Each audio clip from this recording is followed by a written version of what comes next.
Hi, and welcome back to our Squad Leader tutorial series. In this volume, we are going to talk about flamethrowers in Advanced Squad Leader. This might seem a diversion from our vehicle series, but they are connected. In our previous videos, we covered vehicles, combat between vehicles, and combat between these armored beasts and infantry. The infantrymen had no real weapons to combat these beasts when the war started, so they had to improvise. One such weapon was the flamethrower. Like we usually do, let's look at the flamethrower counter first. The top right tells us it is a flamethrower. The triangle tells us that leadership cannot affect this weapon. It breaks on a 10. It has a firepower of 24 with a range of 1. On the back of the counter, two special rules that apply to the flamethrower are no advanced fire phase penalty and -1 dice roll modifier to the owner. We will now go through several examples of how the flamethrower works. Flamethrowers can be used by any units, but if it is not an elite unit, there is a +2 to the breakdown number. In our example, the 468 German infantry unit will be firing the flamethrower to avoid that penalty. In our first example, the Russian unit will fire at the two German units in the woods during the Russian prep fire phase. The Russian rolls a 5 on his shot. There is a +1 TEM for being in the woods, so it is modified up to a 6, which is a normal morale check. However, there is a -1 DRM to the 468 because he owns the flamethrower. So that unit is going back down to a 5 for morale check of 1. The 468 rolls an 8 and breaks. The 467 rolls a 7 and is pinned. Now we move forward a turn to the German advanced fire phase. The Germans have surrounded some hapless Russians in a wooden house. The 467 fires at the Russians in the house.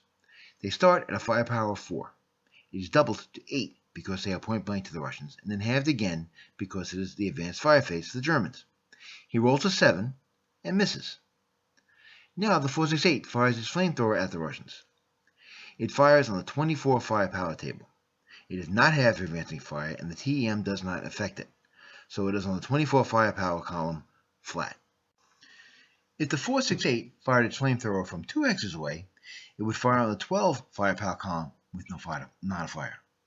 TEM does not affect the firepower of a flamethrower, but hindrances do, as well as counter-exhausted status. In the next example, there is an orchard, which is a +1 hindrance, in between the flamethrower and its target, so the attack is on the 12 firepower column, but with a 1+ dice roll modifier due to the hindrance. Now we are going to attack a Sherman tank with our flamethrower. To attack a tank with a flamethrower, we need to refer to the HE in flame to a kill table, C7.34. The flame to kill number starts at an 8 at a range of 1 hex. It goes down to a 4 at a range of 2 hexes.